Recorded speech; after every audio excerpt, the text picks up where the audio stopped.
bringing you Grassroots Matters interviews with our host, Sally from Grassland Nutrition, and special guests and collaborators on the topic of nutrition, and more. All right, let's dive headfirst into this episode.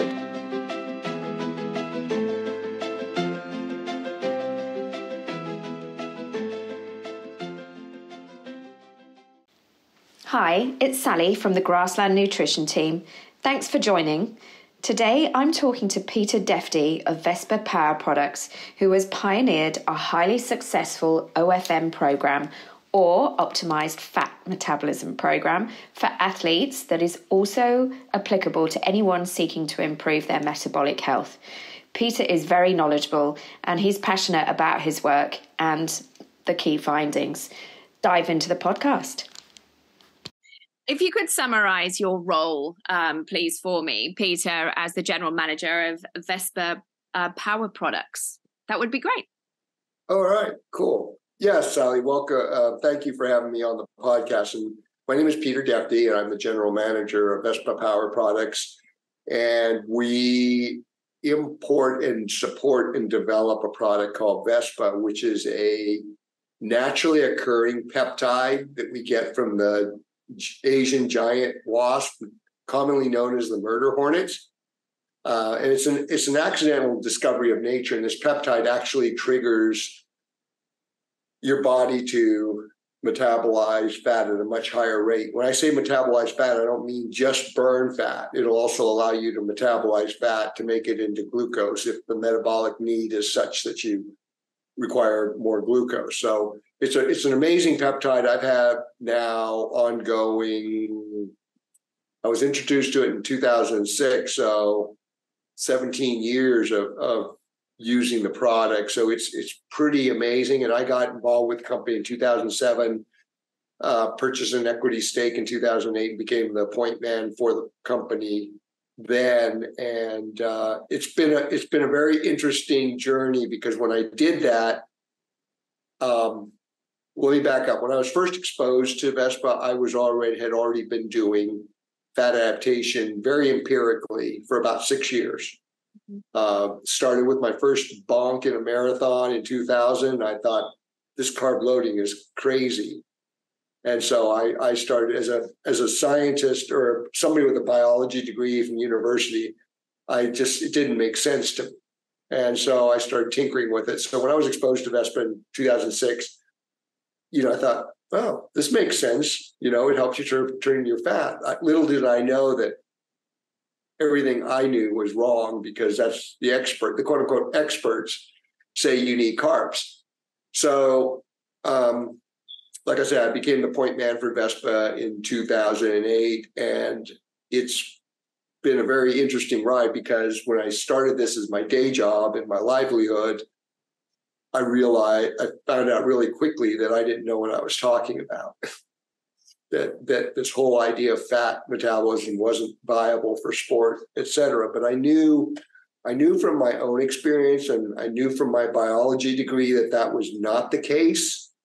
But I had to start to kind of go into use my university biology and start reading and researching and thinking, and really start to work with the athletes who came over to us to use the product, who were open to trying the product. They were either open to trying, there was a few early adopters who were just open to it. Yeah. It was something new, and they just were those curious few. But most of the people we got were actually people who'd run out of options, because the carbohydrates and more carbohydrates, they were just wrecking themselves and nothing was working. So they were desperate, and so they were open to the heresy. So yeah, I've been doing this since 2008 as a full-time professional calling, because that's what it's turned into, and we'll talk about that at some point. And so that's the experience. So I've got 15 years now in the saddle, and I don't plan to quit. I don't have an exit strategy. This is what we do. We're pushing the boundaries of human health and performance. Yeah. Okay, based on that, can you tell me how you take the product?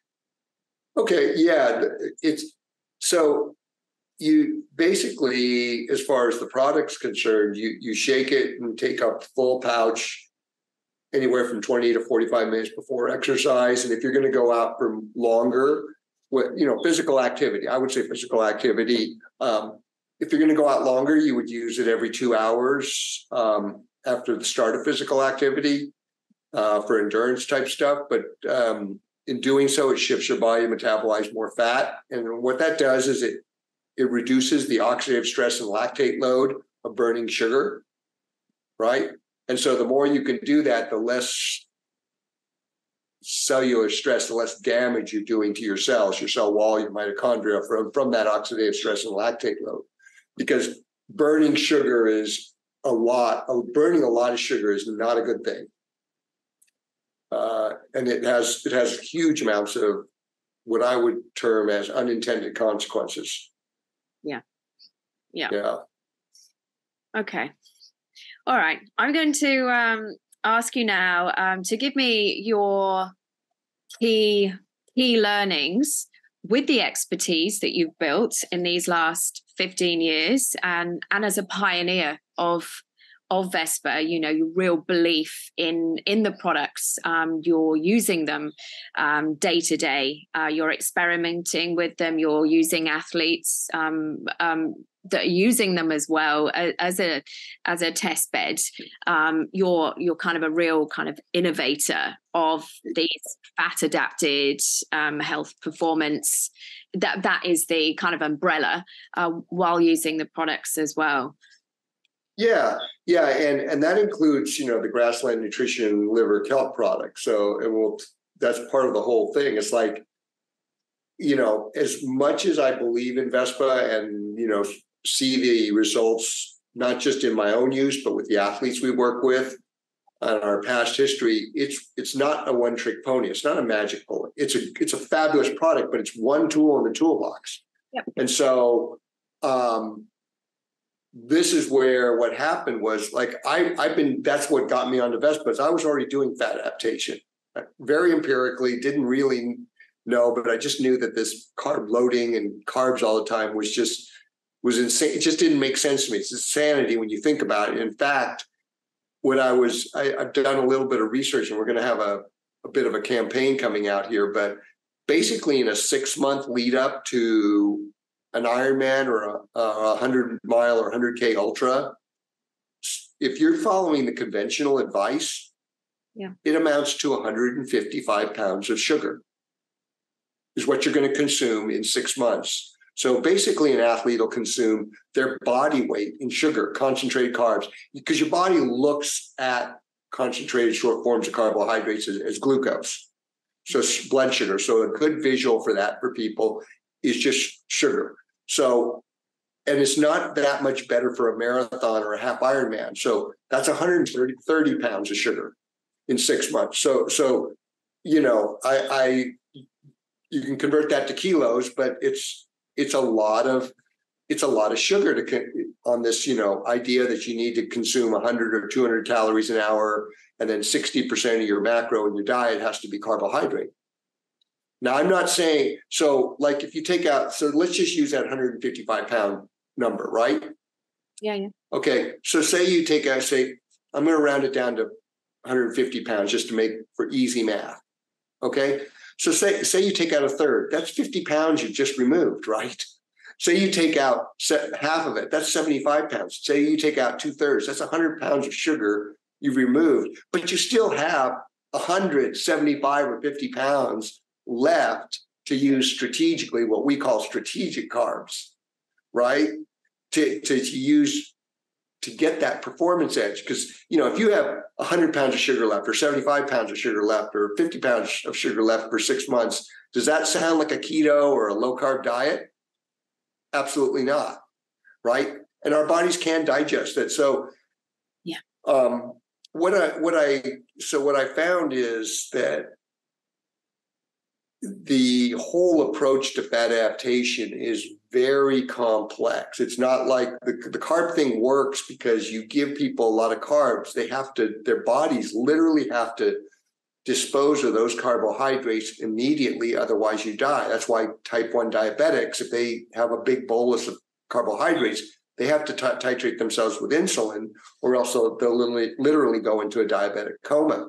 So your body has to do that. And if you're not active, it stores it as fat or it glycates it. There's all these processes your body does to deal with it. But yes, carbohydrates work well for sure as a fuel source, but so your body can burn them off very well if you're exercising.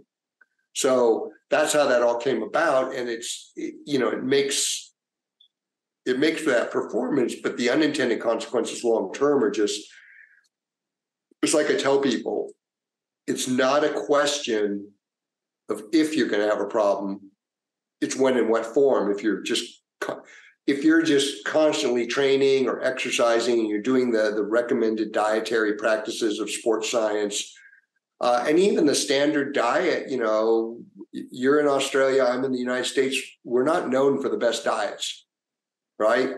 And another thing is just getting too many calories. I mean, at the end of the day, you still have to be in energy balance, because otherwise your body's either going to store it or burn it off or something. It's got to do something with all those calories.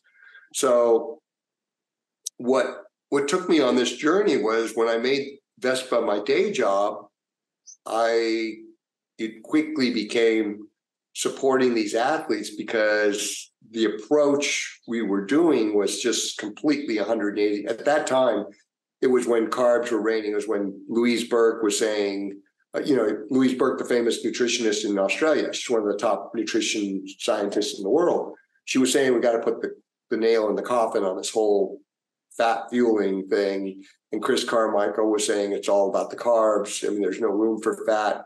And I didn't know, because I wasn't in the business, in the research circle. So I was like just starting this thing on my own, having no idea that what I was doing was completely against the grain, pun intended. I like it. Yeah. And so I started to look at this as a way to, get your base fueling done. And that's the thing. If you look at it from an evolutionary, if the audience steps back from the current viewpoint and looks at it and just considers an evolutionary biology standpoint, the reason we all store a lot of fat on our body is because that's our stable energy source. That's our aerobic energy source, plain and simple. And the reason we only store limited glucose as glycogen is that's our fight or flight. And it's a very robust, that glycogen storage is very robust when it's used the way evolution developed it to be used, for fight or flight, those momentary bursts, right? So that's what, it's a multifaceted approach, and there's just so many facets to it. So how do you want to unpack all this? I'm more than happy to talk. I just want to do it in a way that makes sense for you and your audience. Yeah, sure.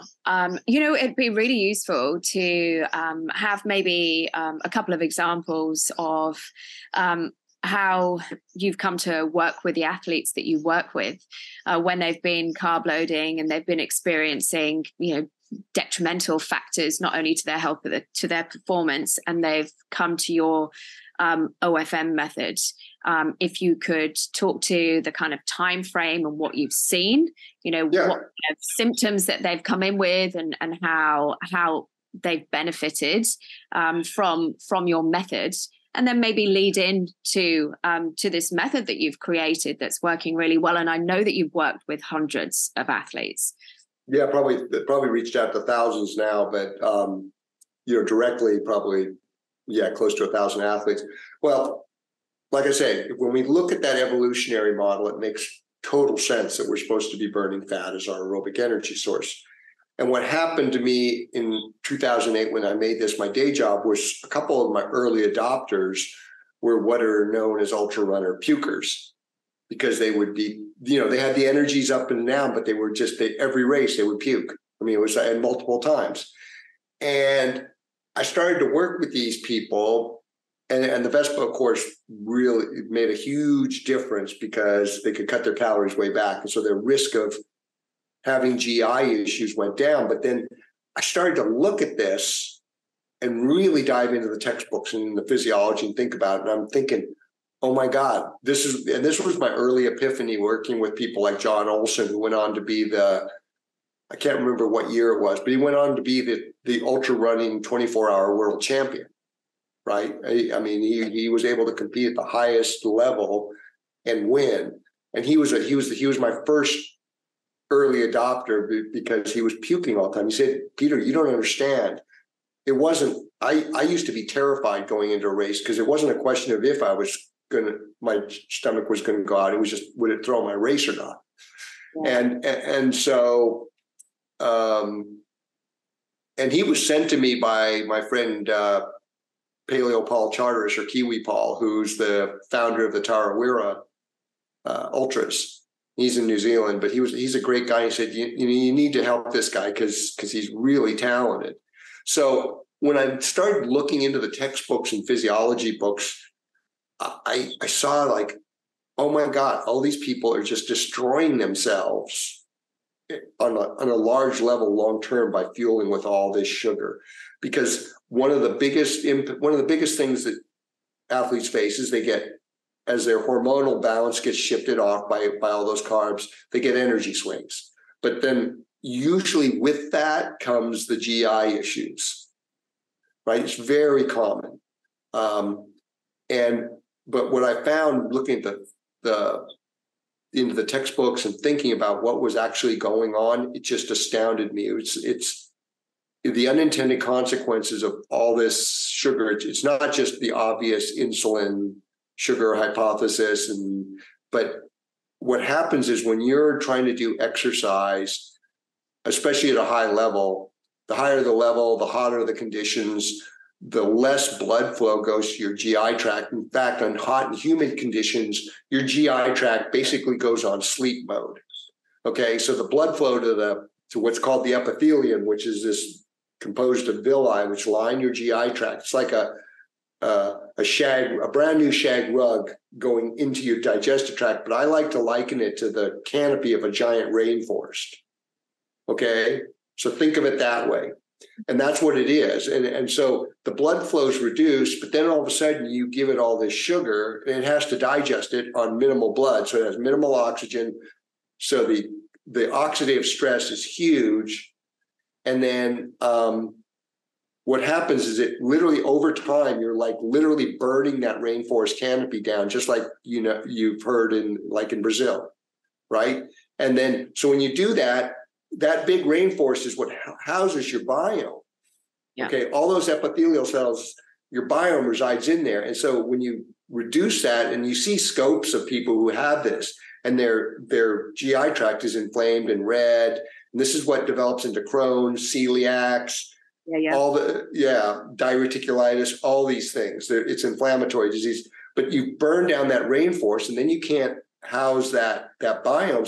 So you're not only compromising your digestion, not just for energy, but nutrition, but you're also exposing your immune system to a huge load now because you've removed the front line, because having a really rich epithelial cell and then having a really rich and diverse biome, that's your front line that mitigates a lot of proteins and sugar and everything else before it gets into your system. And then your immune system has to deal with it. And so the autoimmune and autoimmune things are just profoundly huge too, and then as well as systemic inflammation. So it's like you really got to reduce what you take in when you're exercising. It's not that you shouldn't for performance, but the amount, you just don't need as much. And it's not just because you'll perform just as much on less if you're fat adapted, and you won't be doing that unintended damage. And the damage is, I can't even begin to describe how profound that is. Okay, so that was like a huge epiphany for me, and we've worked to I've worked with hundreds of athletes like this because it's so common, right? It's like I can't remember what the statistic was, but it was like 27% of Ironman DNF 27% of the Ironman starters or something DNF because they have GI issues. It's like GI issues are just huge. It's a huge problem. Yeah, not to mention the, inflammation that you'd get through your joints. Yeah.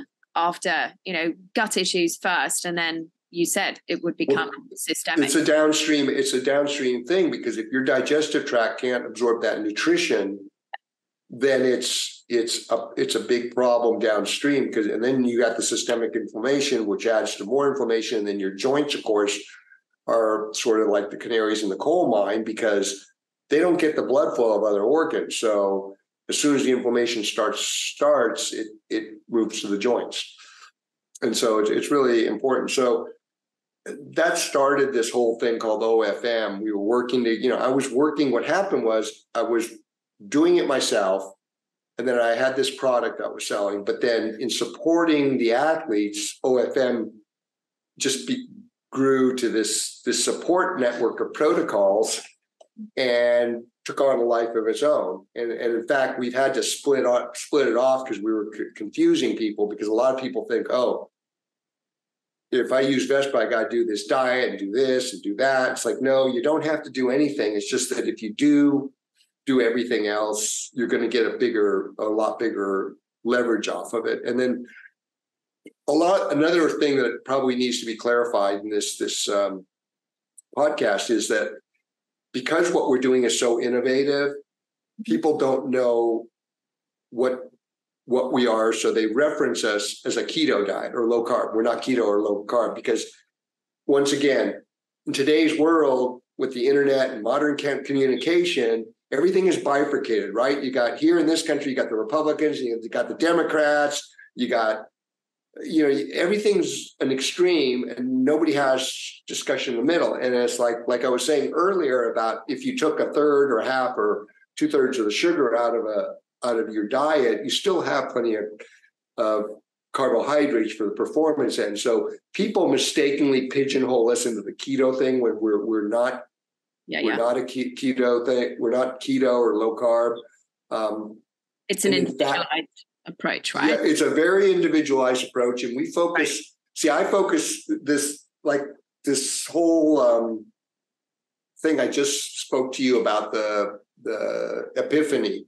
It just goes back to my basic biology, because I'm not a human biologist or an animal biologist. I was a plant science major at UC Davis, but I was in the same basic ed classes as the pre-meds and pre-veg. But I approached this. I finally figured it out, Sally. The reason I lose people and they don't know what I'm talking about is I'm not coming to them on the front end with the stuff they can see and feel in terms of the normal stuff they can identify with and they're familiar with. I'm coming from the back end, looking at the underlying stuff like fat metabolism and like what's happening on a cellular level, not what their time or their pace or their power is. And we get results that way, because it's like I say, when you go to shop for a house, you don't see the foundation, right? But don't you want a good foundation? I love that analogy. That really works. Yeah. So that's what we're doing, is we're building that cellular mitochondrial foundation, so that by building what I call metabolic capacity, it's building the mitochondria, building the cell walls. I'm looking at from that level, and then what are the tools we use to do that? And one of them is I'm very big on what I call whole animal eating. Yep. Okay. And it once again, let's go back to that, what we're talking about with the digestive tract. Mm-hmm. The human, when you do comparative anatomy, anatomical analysis between different animals, mammal species, humans, actually, their digestive tract is of an omnivorous carnivore. We are not true omnivores, actually. What I would consider a true omnivore would be a bear or a pig, because of if you look at their digestive tract, they have a fairly big cecum and hindgut, so they can handle omnivorous things, whereas humans are acid digesters, and we don't have a cecum. We have an appendix, which is a very small remnant pouch of the biome to inoculate the colon. And our colon is relatively short. And people say, well, what about the great apes? And it says, well, you take a gorilla, for example. Okay, a gorilla's colon is twice as long and twice the diameter of a human's, and they're hindgut digesters. They have a large cecum. That's why they can exist on plants and twigs and leaves. And so when you look at, and so our digestive tract is actually closer to a dog's than a pig's. And so I'm big on that. Now I want to qualify. I'm not anti-vegetable, anti-plant. I'm not at all. And I'll explain some strategies why we use them. But that being said, so we are omnivorous carnivores. But the other thing I've seen, and it's been working with one of them was an Aussie, Lisa Ryan. She was a world-class masters track athlete. She was a vegetarian. So what I've seen in this is that when you get that balance just right of animal nutrition, because humans are part of that apex predator, right? It's like I tell people I tell my vegetarian friends humorously that I have my eyes in the front of my head, I have canine teeth, I only have one stomach. And so we're apex predators. And so, but that being said, I'm not a guy, I don't like the way the carnivore movement is morphed, because what I found working with athletes, when you get that nutritional balance just right, so you're eating some muscle meat, you're eating a little bit of organ meat, especially, and then you're eating a fair amount of skin and connective tissue to get the collagen. Yes. The amount of animal products you need to eat is so small, it's scary. We're very efficient. And if you look at the models of animals in the wild and how much they eat and how much they do, it's very similar to the athletes I have out there who are performing. And when they perform, they don't need that much for what they're putting out, and even their daily life. We are supremely efficient beings, and when you get the nutritional balance in place, it's key. And this is to a point. When I was working with Lisa Ryan, a couple other vegetarian athletes, they were focused on their performance and health, and I got them to use the Grassland Nutrition liver kelp product plus some gelatin capsules, and every time they went, their performance took off, their injuries disappeared. And that really got me thinking about how much do we really need? So, this is where, like, your product comes in great, because most people in the Western world don't do liver. I do liver. I just can't find good liver very often. So most of the time I actually take the Grassland Nutrition. That's great. That's really because it's convenient. It's not that I do eat liver. I'll eat menudo compata for the collagen pretty much every week, because I can get it here in California, because it's a traditional food of the Latin population. Mm-hmm. So I can get that. I can get my collagen bolus every week. But it's like, if you're eating fresh food, like, people talk about nutritional density, mm-hmm. and it's like, if you're eating a whole foods diet, by definition, you're going to get nutritionally dense. It's really important to get the nutritional balance right. When that's right, you don't have all that inflammation. Your body's not hunting for the nutritional parts it needs, and everything works well. And of course, it goes right back to that stomach and gut health, which is the third tier on our OFM pyramid. It's like, that's a big part of it, because your biome plays a key role in that nutritional absorption. Yeah, you're satiated and you don't crave. That's right. That's right. Needs. Yeah. And it really helps manage those hunger triggers. Mm-hmm. And it's like, it's not rocket science. I fully will admit that evolutionarily, we have an overarching hunger trigger. So whether you're sedentary or athletic, we're hardwired to eat more than we should, because that's what got us lazy humans off our butts to hunt and gather. Because when you look at us in the environment that shaped us, it's perfect balance. We needed that hunger trigger to balance out all the work we had to do to get the food and process the food, right? Well, we've changed the environment, so now we've got this hunger trigger, but you can attenuate it by staying active, getting nutritional balance with whole foods. And then this is where I think vegetables are a remarkable tool. It's like, we allow with OFM, you can have non-starchy vegetables ad libitum, which means you can have as much as you want.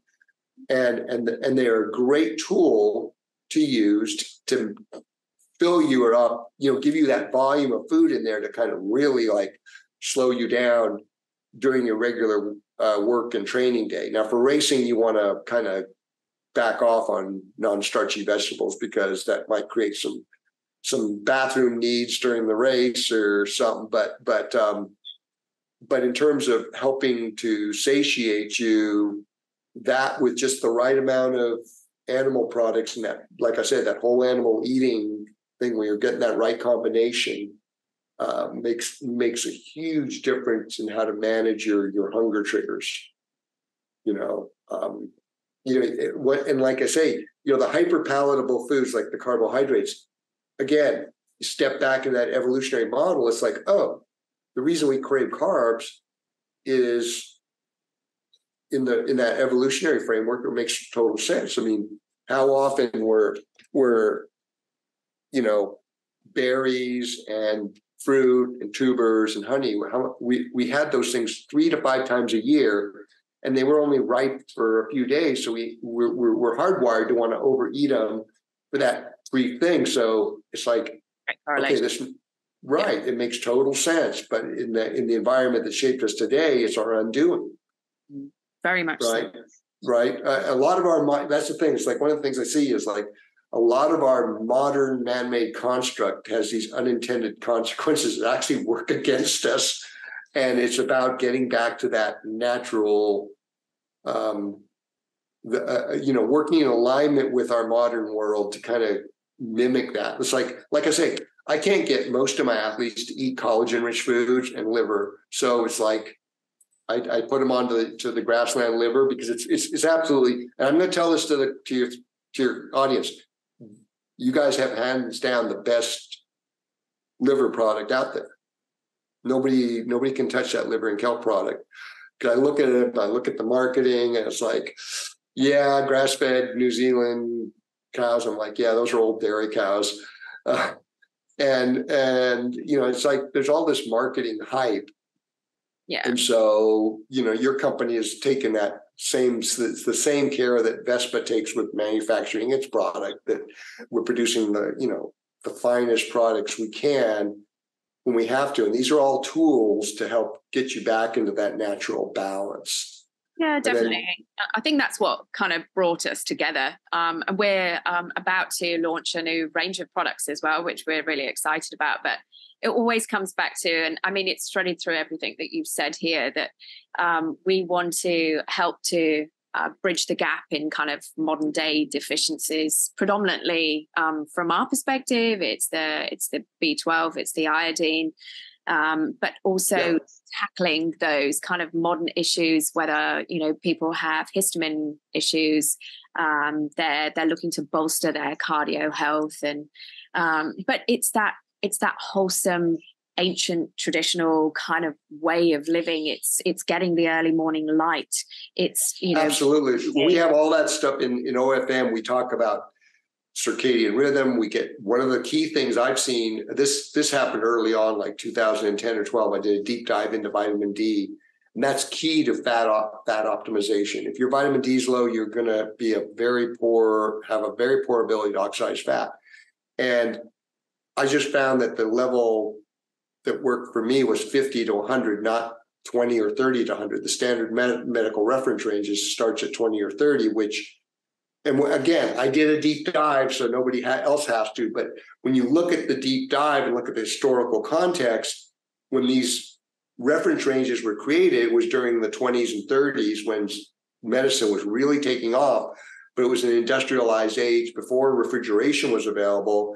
And inner city people were having rickets, pellagra, preeclampsia, all these vitamin D deficiency diseases. And the reference ranges to me were enough to get people out of those being symptomatic, but optimal metabolism they weren't.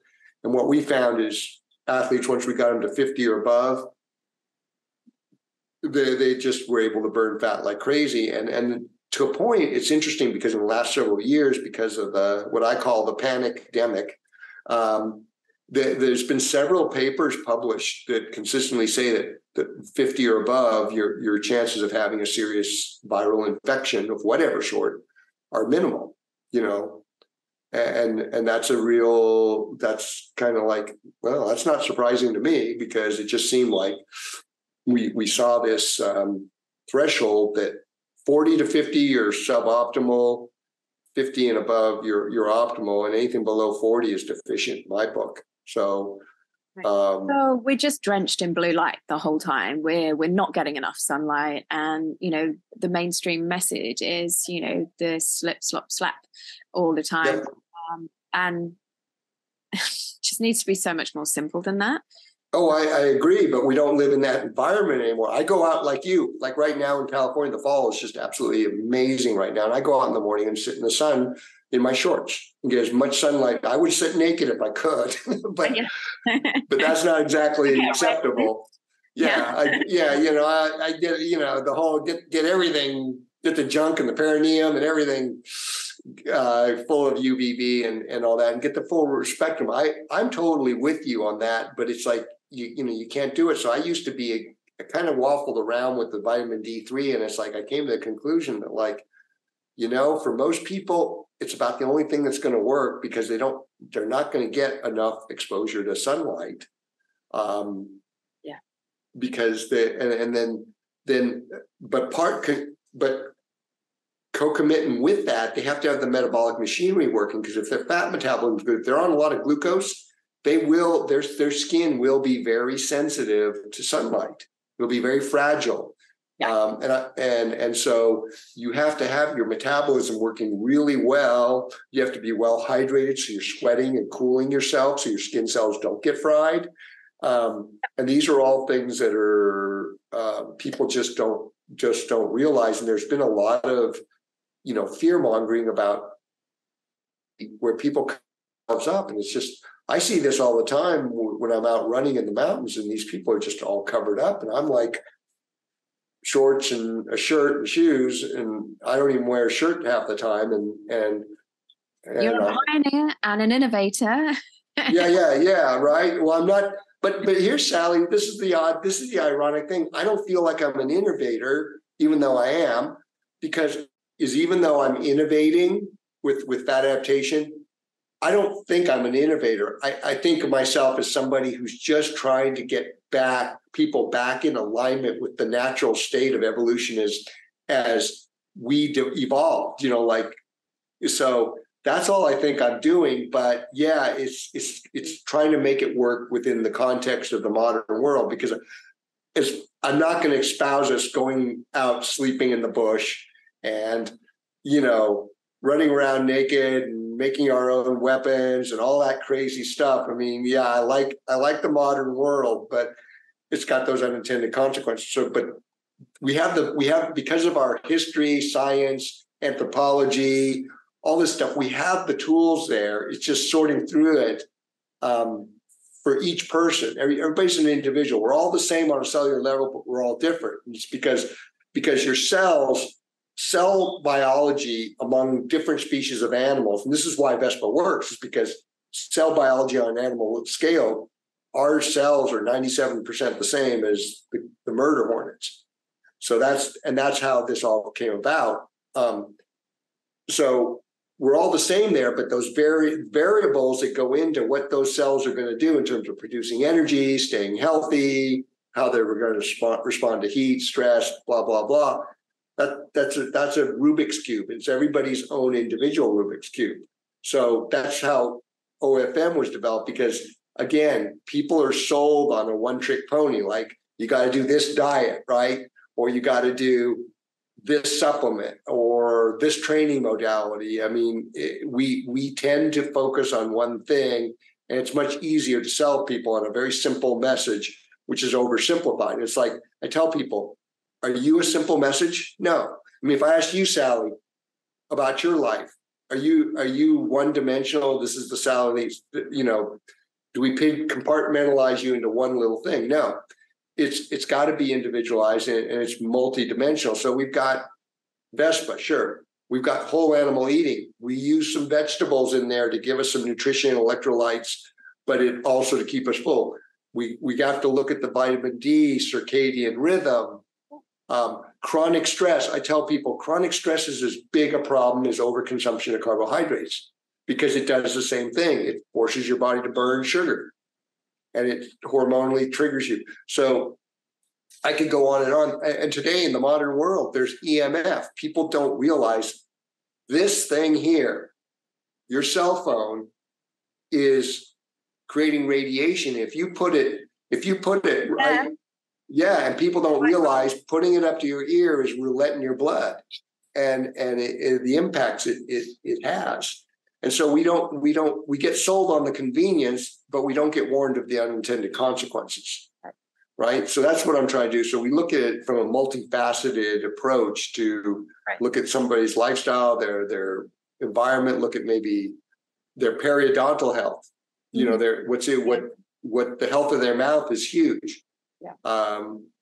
And so you have to approach it in a comprehensive, multi-dimensional and dynamic way rather than, you know, one-trick pony. So sure, I think Vespa is one of the greatest products out there, and it's actually so great that it's classified as a food-based beverage, not even a dietary supplement. But it's one tool in the toolbox. You know, and even like carbohydrate use, it's like you need carbohydrates to perform, and you need that performance to get the hormone, the signaling to your body that it has to get stronger and fitter. This is why training effect, why people get stronger, fitter, faster, that's the training effect from signaling of your body to respond to the exercise. That's why I really tell, you know, I call being sedentary sedentarianism. It's a disease. It's a modern disease, being sedentary.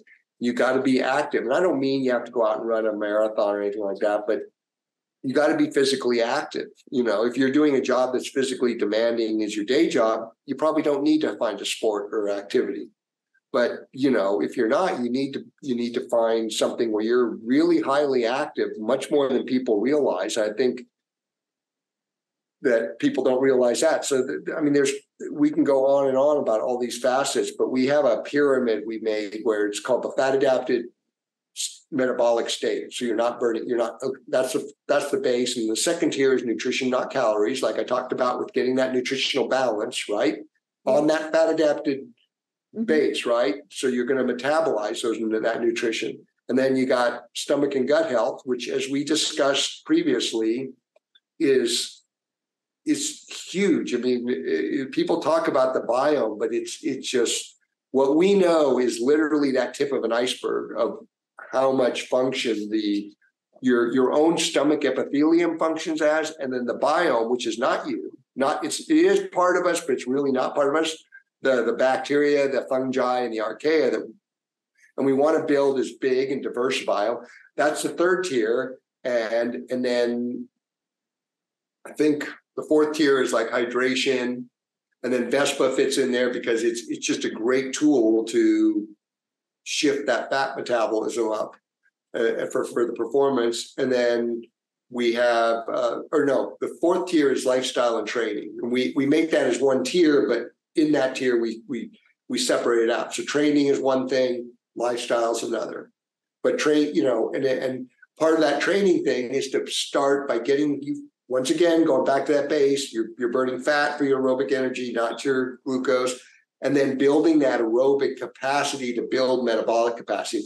It's key. And you can't do that on a keto diet, because the problem with the keto diet is everybody knows is you can't perform. You can go all day, but you just can't get above a certain level because you downregulate your pyruvate dehydrogenase enzyme to be able to access glucose to have those pushes. You need that push to signal to your cells, hey, I got to build more mitochondria. I got to make my cell wall more robust. You need that signal of constantly pushing in. And that's where carbohydrates, frankly, are necessary. Yeah. And then, lifestyle, because as I said before, today's modern lifestyle, and you've mentioned it with circadian rhythm, lack of exposure to sunlight or vitamin D, chronic stress, the fact that we don't move because we've made it too easy for ourselves. I think, and to a point about that, a lot of today's modern devices, environment, however you want to put it, the man-made construct it's actually pinging some very primitive fight or flight hardware that's hardwired into us in ways it was never intended to do. Mm-hmm. And people have to recognize this. And I don't mean like, you step back and say, oh, okay, it's not the tiger jumping out of the bush to eat me. It's not the warring tribe coming here to kill the men, rape the women, take the kids off as slaves. It's my cell phone going off with a text. But you see people literally have that pinging of their fight or flight thing over a text, or if their cell phone isn't working. And I don't want to beat up on the cell phone, but it's just one of several things in our modern environment that's causing us to burn glucose, and why we address it in OFM, because you're not going to burn fat if you're constantly having these pings. And they talk about the dopamine hit, blah, blah, blah, but it's also pinging your glycolytic pathways. Yeah. So that's it. And then we got hydration, which is also huge. Most people, whether they're sedentary or active, don't hydrate properly. They may be getting enough water, but not enough electrolytes, or they might not be getting enough fluid in general. I think a lot of the sedentary population doesn't get enough fluid. I think hydration is critical, and it's getting fluid. It's getting enough electrolytes that are appropriate.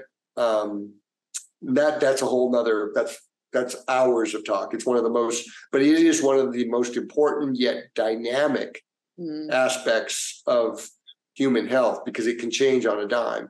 And then, of course, there's strategic carbohydrates. There's Vespa, and then there's strategic carbohydrates. And like I said, I don't deny my athletes anything. They can have whatever they want, but they learn by doing this that they don't need to have the pizza and beer all the time, or they don't need to have the cake. But if they go to their kids' or grandkids' birthday party and there's cake and ice cream, they don't have to feel like they're the odd man out and not have a piece of cake and ice cream. And so they can, and it's not going to be the end of the world. Or they can use those carbs strategically before a race to give them that extra push that carbs are known for. And again, it's going to give them it's going to maximize the performance benefits, but minimize the downside impacts. And to a point, like my approach to concentrated carb sources, I think of them as a legal PED, right? Performance enhancing drug. Yeah. A legal one, because when you look at them from a very pure objective standpoint, do they increase performance? Yes, absolutely. But are they addictive? Yes, right? You become physiologically addicted. And are there downside consequences to overuse of them? Absolutely. I mean, this is clear in but what we've had happen, Sally, is we've normalized this madness. Going back to what I said at the beginning, 155 pounds of sugar over 6 months, or 130 pounds if you're marathoning or doing a half Ironman. That's a lot of sugar. Yeah. But that's the normal recommended sports diet. Yeah, it's disgusting, really. I know that we've all got like a propensity to be sugar addicted. You abstain for a while and you just get like the slightest sugary something, and you're instantly wanting to go back for more. What would you say? Would you welcome kind of new athletes into your program? Yeah, is there a baseline for entry? Well, no, there's really they got to be open to the idea is the first thing, because a lot of people just have a hard time with it because they're so, I don't want to use the term brainwash, but I guess I'll use it. Their perspective, their worldview is, I need my carbs, because they don't realize they're physiologically addicted to them. Yeah. Right. And so the way we do it is just try the Vespa. You don't have to change anything. Just cut your carbs in half, your fueling in half, try the Vespa, and it'll work. And then once they get that experience and they get the recovery, because they're not, like, one of the things people notice about both Vespa and OFM is they recover on a level they have to experience to believe. And that's because it's not because you actually recover faster. it's because you haven't done the damage in the first place you have to recover from. Yeah. The oxidative stress, the lactate load, that all impacts you in a big way. And so when they get these experiences of no bonking, no GI issues, and a really good recovery, then they're interested in more. And that's sort of the gateway. Or, you know, a lot of times we have people who went the keto paleo route, and then they're looking to get their performance back. Because like I said, they lose that performance. It's like, well, yeah, I feel better, but I can't do it. And then we start working with them on that level. And here's the thing that's important for everybody, whether they're an athlete or just recreational and just want to get metabolically healthy. It's that within the context of all this, you have to see that let me get my thought here. Mm-hmm. Where was I with this? Shoot, I lost my train of thought. And this is kind of noteworthy.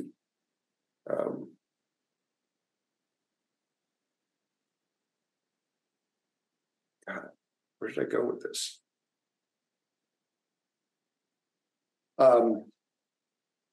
It's what was it? Blanked out. So I was talking about the accessibility. Yeah. Of yeah. Okay. Now I know what I was going to talk about. Okay. So what we've seen consistently happen with athletes as they go down that path, they start using Vespa. Mm-hmm. They're not puking, bonking, they're recovering quickly. We start getting on OFM. What we see, though, is when you see that huge reduction in systemic inflammation, you know, and it's well known that glucose and insulin cause a lot of systemic inflammation, right? Like you were talking earlier about the joints and just when you get that inflammation down, it's almost like it's auto-correcting, because I've had athletes where I said, okay, we're going to reset you, metabolically reset you. And for the first couple of months, you're not going to eat any concentrated carbs. You can have potatoes, but you're not going to have bread, pasta, mm-hmm. you know, the usual rice, all that stuff. And then I'll tell them once they're really doing well and all that, I say, all right, go out and have beer and pizza. And they'll come back to me and say, oh my God, it was fun while it lasted. But after that, I was inflamed, sick, bloated, arthritic, constipated. Yeah. You know, they tell me everything, right? And so that's the thing. You become so sensitized to those things that they don't wreck you, but you notice right away why you shouldn't be doing that all the time. And then it sort of becomes sort of a lifestyle. And not most, but everybody I've gotten converted over, once they get this working for them, they don't even think that they're not thinking about a diet, because we teach people to be intuitive. And then they just know what to do and gravitate to, and they know when to add the carbs in for training or racing. It's not like rocket science. Like I say, I don't feel in essence that I'm doing anything innovative except helping people get back to that natural state. Our intuitive mind can handle these things way better than a conscious mind. We have this structure and you're counting calories, calculating macros and looking at the foods, you know, organic or grass-fed or pesticides. I mean, people are just freaking out with all this conscious thought, and the same with the training. I mean, it's like we evolved to be the supreme creatures we are, and we had to get, you know, it's like I say, primitive man didn't get up in the morning and make himself a bowl of porridge, grab some gels, grab his spear and go hunting. No, he got up in the morning and went hunting as if his life depended on it. Mm-hmm. Right? And that's, you know, we evolved to be really physically supreme specimens. So, you know, and like to a point, last week I went and climbed Mount Whitney, and I did it fasted on 5 Vespas and 5 pieces of candy, so 200 calories. I felt fine the whole 12 hours I was out there, and then I had a good meal after, and it was wonderful. And so that's kind of the picture we paint is like if people can step back and look at that evolutionary model and see that, you know, we're meant to burn fat as our normal energy source. And to a point, let me go off on a little rabbit hole that's probably pretty important, is we've done some testing to provide some of that data. And we've got data now that shows, I mean, it's cherry-picked data, but I took a bunch of our athletes and we tested them, did VO2 max testing, and they all have their resting RMR, resting metabolic rate, they burn fat, all fat. And normal resting RMR, it's like if you burn 3/4 fat, you're metabolically fit. You're considered metabolically fit.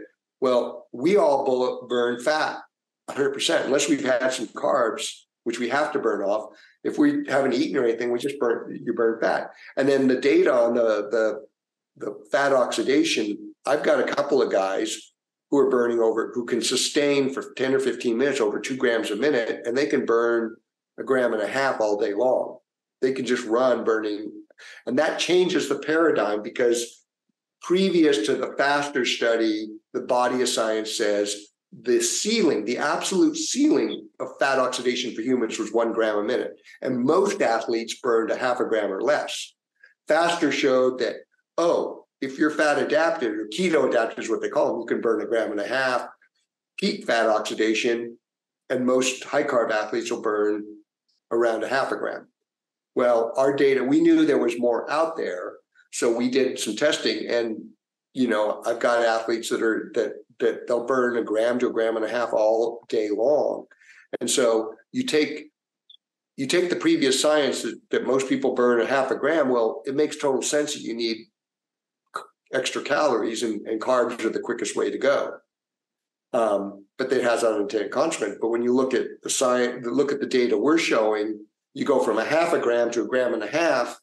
Well, all of a sudden that equation changes because as fat is 9 grams or more calories per gram versus carbs, which are 4. You can all of a sudden now, for most of your aerobic spectrum of work, you can be fueling it with fat.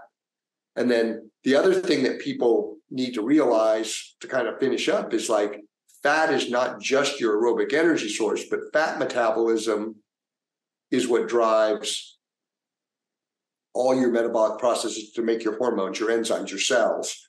All your stuff that turns over is done on fat metabolism. Glucose metabolism is just an energy process to make quick energy. It doesn't provide anything, and it actually, too much of it, like I said, causes oxidative stress and lactate load. Sorry, how can people see this data? I think that would be. They can go to our site. We have a page up. It's not as complete as I want, and we have some presentations they can look at on how this data is done. And you can certainly post it if you want. I can get you the pages and stuff. Yeah, fantastic. I think if we pop that in the show links, and just a kind of signpost to some of that data, just as a continuation for people that actually want to see the study. Yeah, and that's another thing. It's like the man-made construct. I'm not against data. I'm not against the new technologies, but it's like I keep saying to people, the data corroborates the experience. It doesn't drive it. So all these athletes have been doing well. They know it works, but they didn't know just how well it works. I mean, they just knew they could go out and run for hours on very low calories. Well, they didn't trust their own innate system that they were doing that. But when we show them the data, it's like, oh, wow. And the problem is today we rely on the data, like, oh, you have to have the data. Well, if people are winning races and setting records and they're doing things on very little calories, you should trust your own intuition. When your metabolism is working properly, when you're not addicted to carbs, your body should be the primary thing, and things like glucose meters, VO2 max tests, Aura rings, your heart rate, these should corroborate that experience. Yeah. So So you're basically educating your community, and you're setting them up with the tools for kind of success to continue to grow stronger. And I guess it's kind of, we're always just kind of fine tuning, but you're just kind of building on that experience. Right, and it slows the aging process. What we found is it slowed the aging process down to a crawl. I mean, we've got so many athletes in their 60s and 70s. And I've got some of my top athletes are in their 50s, like Jeff Browning's 52, and he's still one of the top 10 mountain ultra runners in the world. right? Peter Mortimer's in his 40s and he has a full-time J job. I mean, these are people with real busy lives. And yet, like Jeff's a perfect example, because in 2015, he was actually considering giving up ultra running because his stomach and gut was so bad. He had candida overgrowth. He was in terrible shape, and it totally turned his career around.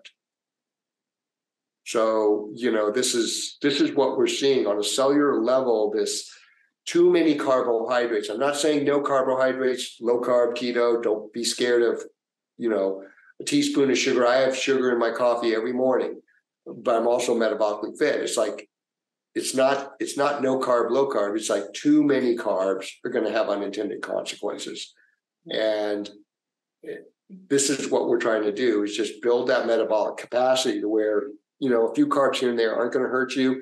And then on race day, when you need to burn a few matches, you can, and then you can rebuild and just keep going. And it's just, it's the way, to me, we're just doing what we're meant to do. And it's just getting back to that fat as fuel, but it's been a big uphill battle, and I'm in it for the long run, but it's because it's just, people have been so entrained into, they need all these carbs to perform. Yeah. It's just not that way. And like I said, fat plays such a huge role in everything, but it's again, multidimensional. Yeah. And I think that multi-dimensional approach. Multi-dimensional and individualized. So as an audience, we have the information. I work closely with the people at Grassland Nutrition because they are so dedicated to the quality of the products they produce. That's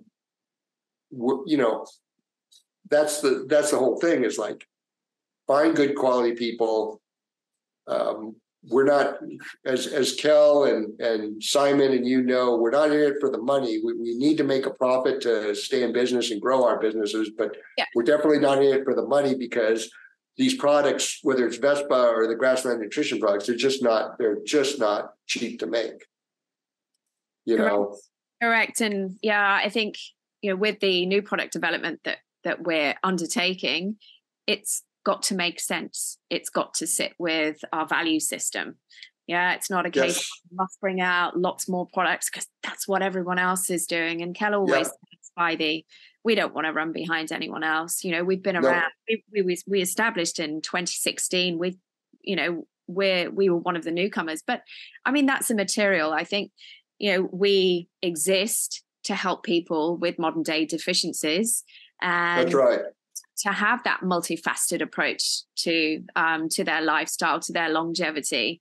And I know that Olaf really quite well, who's in the team too, and he's been following this metabolic health pathway for probably about a decade now, and he's really thriving on that. And we learn every day, and it's really invigorating to know that there's so much more out there, and you've clearly got so much knowledge. So it's really awesome to be able to talk to you today. And I know that we found each other a number of years ago now, and it's great that we're still kind of collaborating, and you're still. Oh well, I think we're going to grow that partnership, but it's like also for the audience. That's part of that partnership is with you, and it's like, we're not here to tell you what to do or just give you a product. It's like, you got to take the reins. Part of this is not just metabolic empowerment, but personal empowerment, because like I said, it's individualized and you got to figure it out. Part of it, you got to figure out for yourself. You need a good source of information. But I think a lot of people have gotten just so entrained into being told what to do and the convenience of this system or this diet. It's like, no, you got to create this. You got a Rubik's Cube of who you are. And just like Kel says, we're not going to follow anybody's footsteps. Nobody can follow anybody's footsteps. You got to, at a certain point, we're all the same, we're all different, but that last mile you got to do. And, we're all here. We're here to help. I mean, I'm here to help. You're here, your Grassland Nutrition's here to help. And we're not compromising on our products or services to do that. So thanks again, Sally. Oh, no, thank you. And I think the most rewarding things in life come with effort. Yeah. Oh yeah, that's exactly it. And I think people have been lulled into this convenience, and it just makes you vulnerable to, mind control. But then you just get your money. They take your money and give you less of a product. I mean, there's so many products out there. They're just, I just marvel at how good their presentations and websites are. And it's like, I wish I could do that, but it's like I'm the guy that reads labels and looks at it and thinks that it's like, well, what does this really do? Yeah. Well, Yeah. Quality over quantity. And like, I wholeheartedly agree with you. Well, yeah. And it's like in the last couple of years, they've started pushing carbs even harder because they've come up with these new formulations of gels and other products that get the glucose in your system faster. And I'm like, this is insanity upon insanity.